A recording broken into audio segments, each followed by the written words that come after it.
Since the country's economy opened up to the rest of the world, a move that ultimately turned China into a global economic powerhouse, second in GDP only to the United States. China is engaged in a whole-of-state effort to become the world's only superpower by any means necessary. The People's Liberation Army has been building up its capabilities. Astonishing economic growth over the decades has provided resources needed to boost military research and development.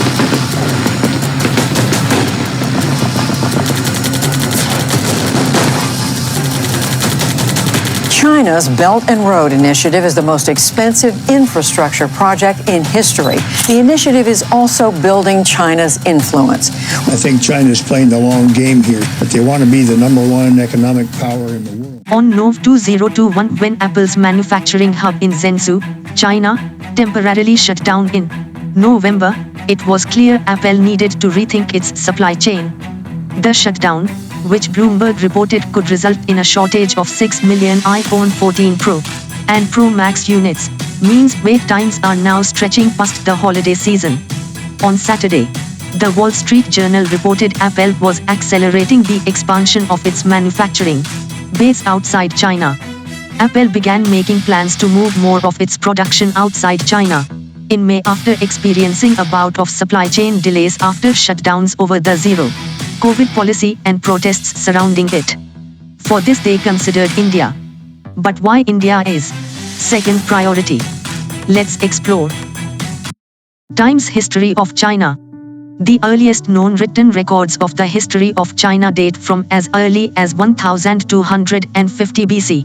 From the Shang dynasty, c. 1600-1046 BC, during the reign of King Wu Ding. Ancient historical texts such as the Book of Documents, early chapters, 11th century BC, the Bamboo Annals, c. 296 BC, and the records of the Grand Historian, c. 91 BC, describe a Kshatriya dynasty before the Shang, but no writing is known from the period, and Shang writings do not indicate the existence of the Kshatriya.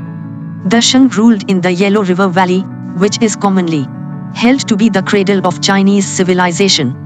However, Neolithic civilizations originated at various cultural centers along both the Yellow River and Yangtze River. These Yellow River and Yangtze civilizations arose millennia before the Shang. With thousands of years of continuous history, China is among the world's oldest civilizations and is regarded as one of the cradles of civilization. Chinese historians in later periods were accustomed to the notion of one dynasty succeeding another, but the political situation in early China was much more complicated. Hence, as some scholars of China suggest, the Kshatriya and the Shang can refer to political entities that existed concurrently, just as the early Zhao existed at the same time as the Shang. 1 Kshatriya dynasty, 2070-1600 BC. 2 Shang dynasty, 1600-1046 BC. 3 Zhao dynasty, 1046-256 BC. But there was a two main and biggest rival kingdoms are Ming dynasty, 1368-1644. The Ming dynasty was founded by Zhu Yuanzong in 1368, who proclaimed himself as the Hongwu Emperor. The capital was initially set at Nanjing, and was later moved to Beijing from Yongle Emperor's reign onward. In 1449, Ezan-Teizi led an Oirat-Mongol invasion of northern China which culminated in the capture of the Zhentong Emperor at Tumu. Since then, the Ming became on the defensive on the northern frontier, which led to the Ming Great Wall being built. Most of what remains of the Great Wall of China today was either built or repaired by the Ming. The brick and granite work was enlarged, the watchtowers were redesigned, and cannons were placed along its length. Qing Dynasty, 1636-1912. The Qing Dynasty, 1644-1912, was the last imperial dynasty in China. Founded by the Manchus, it was the second conquest dynasty to rule the entirety of China proper, and roughly doubled the territory controlled by the Ming. The Manchus were formerly known as Jurchens, residing in the northeastern part of the Ming territory. outside the Great Wall. They emerged as the major threat to the late Ming dynasty after Nurhaci united all Jurchen tribes, and his son, Hong Taiji, declared the founding of the Qing dynasty in 1636. The Qing dynasty set up the 8 banners system that provided the basic framework for the Qing military conquest. Li Jicheng's peasant rebellion captured Beijing in 1644, and the Chongxi Emperor, the last Ming emperor, committed suicide. The Manchus allied with the Ming general Wu Sangui to seize Beijing, which was made the capital of the Qing dynasty, and then proceeded to subdue the Ming remnants in the south. The decades of Manchu conquest caused enormous loss of lives, and the economic scale of China shrank drastically. In total, the Qing conquest of the Ming, 1618-1683, cost as many as 25 million lives. 66. The early Manchu emperors combined traditions of Central Asian rule with Confucian norms of traditional Chinese government and were considered a Chinese dynasty. The Provisional Government of the Republic of China was formed in Nanking on 12 March 1912. Sun Yat-sen became President of the Republic of China, but he turned power over to Yuan Shikai, who commanded the new army. Over the next few years, Yuan proceeded to abolish the national and provincial assemblies and declared himself as the Emperor of Empire of China in late 1915. Yuan's imperial ambitions were fiercely opposed by his subordinates. Faced with the prospect of rebellion, he abdicated in March 1916 and died of natural causes in June. Times Cultural Revolution in China. The Cultural Revolution, formerly known as the Great Proletarian Cultural Revolution, was a socio-political movement in the People's Republic of China, PRC, launched by Mao Zedong in 1966, and lasting until his death in 1976. Its stated goal was to preserve Chinese communism by purging remnants of capitalist and traditional elements from Chinese society. The revolution marked the effective commanding return of Mao, who was still the chairman of the Chinese Communist Party, CCP, to the center of power, after a period of self-abstention and ceding to less radical leadership in the aftermath of the Mao-led Great Leap Forward debacle and the Great Chinese Famine, 1959-1961. The revolution failed to achieve its main goals. The Cultural Revolution was characterized by violence and chaos. Death toll claims vary widely, with estimates of those perishing during the revolution ranging from hundreds of thousands to millions. Beginning with the Red August of Beijing, massacres took place nationwide, including the Guangxi massacre, in which massive cannibalism also occurred, the Inner Mongolia incident, the Guangdong massacre, the Yunnan massacres, and the Hunan massacres. Red Guards destroyed historical relics and artifacts, as well as ransacking cultural and religious sites. Great Leap Forward. In 1958, after China's first 5-year plan, Mao called for grassroots socialism in order to accelerate his plans for turning China into a modern industrialized state. In this spirit, Mao launched the Great Leap Forward, established people's communes in the countryside, and began the mass mobilization of the people into collectives. Many communities were assigned production of a single commodity, steel.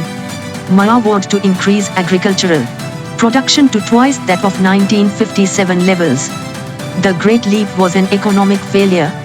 Many uneducated farmers were pulled from farming and harvesting, and instead instructed to produce steel on a massive scale, partially relying on backyard furnaces to achieve the production targets set by local cadre. The steel produced was of low quality and mostly useless. The Great Leap reduced harvest sizes and led to a decline in the production of most goods except substandard pig iron and steel. Furthermore, local authorities frequently exaggerated production numbers, hiding and intensifying the problem for several years. In the meantime, chaos in the collectives, bad weather, and exports of food necessary to secure hard currency resulted in the Great Chinese Famine. Food was in desperate shortage, and production fell dramatically. The famine caused the deaths of more than 30 million people, particularly in the more impoverished inland regions. The Great Leap's failure reduced Mao's prestige within the CCP. Forced to take major responsibility, in 1959, Mao resigned as the President of China, China's de jure head of state, and was succeeded by Liu Shaoqi, while Mao remained as chairman of the Chinese Communist Party and commander-in-chief. In July, senior party leaders convened at the scenic Mount Lu to discuss policy. At the conference, Marshal Pendehuet, the Minister of Defense, criticized Great Leap policies in a private letter to Mao, writing that it was plagued by mismanagement, and cautioning against elevating political dogma over the laws of economics. Despite the moderate tone of Pen's letter, Mao took it as a personal attack against his leadership.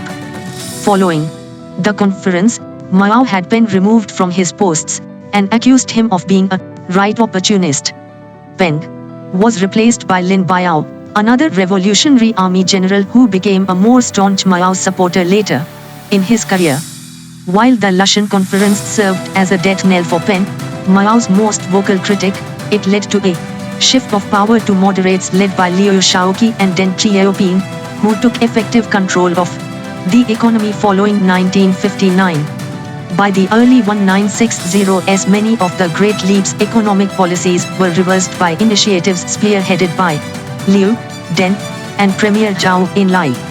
This moderate group of pragmatists were unenthusiastic about Mao's utopian visions. By 1962, while Zhao, Liu and Deng managed affairs of state and the economy, Mao had effectively withdrawn from economic decision-making, and focused much of his time on further contemplating his contributions to Marxist-Leninist social theory, including the idea of continuous revolution.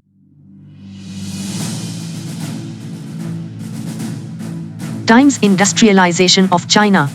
Times The industrialization of China refers to the process of China undergoing various stages of industrialization.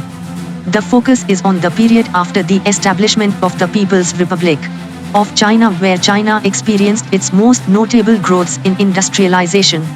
Although Chinese industrialization is largely defined by its 20th century campaigns, China has a long history that contextualizes the proto-industrial efforts and explains the reasons for delay of industrialization in comparison to Western countries. Times in 1952, 83% of the Chinese workforce were employed in agriculture. The figure remained high, but was declining steadily throughout the early phase of industrialization, between the 1960s and 1990s. In view of the rapid population growth, however, this amounted to a rapid growth of the industrial sector in absolute terms, of up to 11% per year during the period.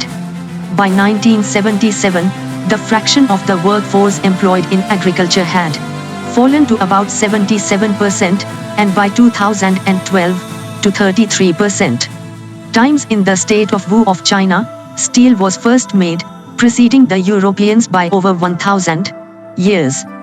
The Song dynasty saw intensive industry in steel production and coal mining. No other pre-modern state advanced nearly as close to starting an industrial revolution as the Southern Song. The lack of potential customers for products manufactured by machines instead of artisans was due to the absence of a middle class in Song China, which was the reason for the failure to industrialize. China's rapid growth has puzzled many people, including economists. How could a nation with 1.4 billion people transform itself relatively suddenly from a vastly impoverished agricultural land into a formidable industrial powerhouse when so many tiny nations have been unable to do so despite their more favorable social-economic conditions?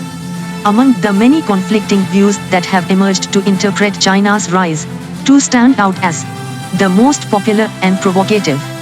The first sees China's hypergrowth as a gigantic, government-engineered bubble.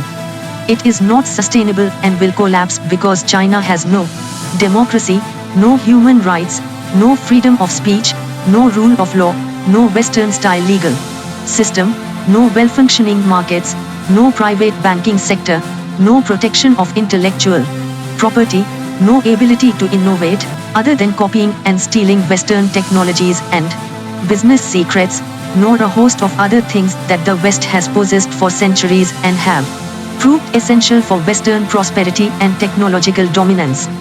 The second view sees China's dramatic rise simply as destiny. China is returning to its historical position. It had been one of the richest nations and greatest civilizations, alongside India, from at least 200 BC to 1800, the dawn of the Industrial Revolution in England. It is only a matter of time for China to reclaim its historical glory and to dominate the world once again. As Napoleon once said, China is a sleeping giant. Let her sleep. Once she wakes up, she will shake the world. Therefore, China's rise provides a golden opportunity for us to rethink the theory of development and the mechanism of the original Industrial Revolution itself.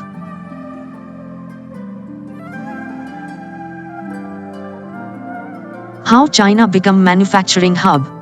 In addition to its low labor costs, China has become known as the world's factory because of its strong business ecosystem, lack of regulatory compliance, low taxes and duties, and competitive currency practices. Here we review each of these key factors. Lower wages. China is home to approximately 1.41 billion people, making it the most populous country in the world. The law of supply and demand tells us that since the supply of workers is greater than the demand for low-wage workers, wages stay low. Moreover, the majority of Chinese were rural and lower middle class or poor until the late 20th century, when internal migration turned the country's rural-urban distribution upside down. These immigrants to industrial cities are often willing to work many shifts for low wages. China doesn't follow, and not strictly at least, laws related to child labor or minimum wages, which are more widely observed in the West. However, this situation seems to be changing, and more provinces report they have increased their minimum wages in response to increases in the cost of living. Business ecosystem.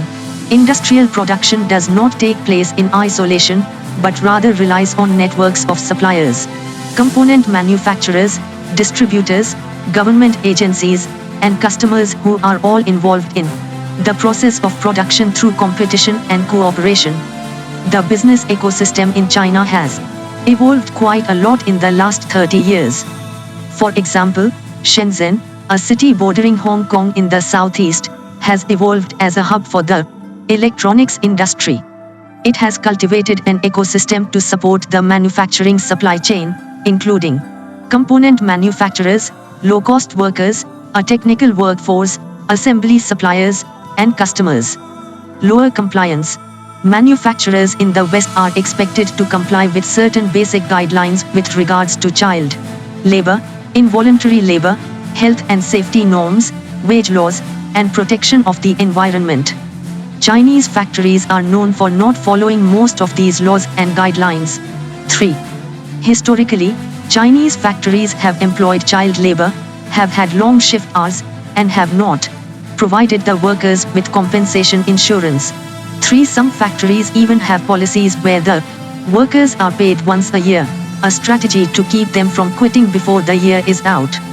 Taxes and duties. Exported goods were subject to 0% value-added tax, VAT, meaning they enjoyed a VAT exemption or rebate policy. Currency. China has been accused of artificially depressing the value of the yuan to provide an edge for its exports against similar goods produced by US competitors. China keeps a check on the appreciation of the yuan by buying dollars and selling yuan. Times China's export market. Times, there lies a sleep ing giant. Let him sleep. For when he wakes, he will shake the world. Times, these were the words of Napoleon Bonaparte, and it turned out to be an accurate prophecy. What was once regarded as a poor country is now one of the biggest economies in the world. Times, since 2009, China has been the #1 exporter of goods. If you are an Amazon seller, there's a big chance that you are sourcing your products from China. China under Mao Zedong. After the war with the Japanese, China had to go through a civil war. It was nationalists versus communists, with the former led by Chiang Kai-shek and the latter by Mao Zedong. At the time, Chiang Kai-shek was on his way to overthrow the government in Beijing, but with the help of hundreds of millions of peasants who supported Mao Zedong, his army was able to take control of the country. Under the leadership of Chairman Mao, the People's Republic of China was established. The Chinese Communist Party, CCP, launched the Great Leap Forward, a 5-year social and economic campaign that led to the deaths of millions through starvation and execution. Because Mao was so keen on developing industrialization in China to compete with the West, he ordered a largely agricultural population to work in factories, with some left to work in communes. His unfounded optimism led to the utilization of unproven agricultural techniques and an unprecedented migration to urban areas that brought famine to the country. In a 2018 report by Brookings, China is the world leader in terms of manufacturing output. The following table shows the top 5 companies with the highest manufacturing output in 2018, extracted. China's top exports in 2018. Broadcasting equipment $224 billion. Computers $147 billion. Office machine parts $100 billion. Integrated circuits $90.9 billion. Telephones $55.3 billion. Country. Manufacturing output, USD in billions. China 2010. United States 1,867. Japan 1063. Germany 700. South Korea 372. Top countries China exports to in 2018. United States $499 billion. Hong Kong $282 billion. Japan $155 billion. South Korea $107 billion. Germany $96.9 billion. Times China's copycat culture. Chinese companies are known for copying market-proven products from the West and adapting them for the local market with only minor modifications. This copycat approach is known as Shanghai. Shanghai means a business model based on producing fake or pirated products that has earned China the reputation of being a copycat nation.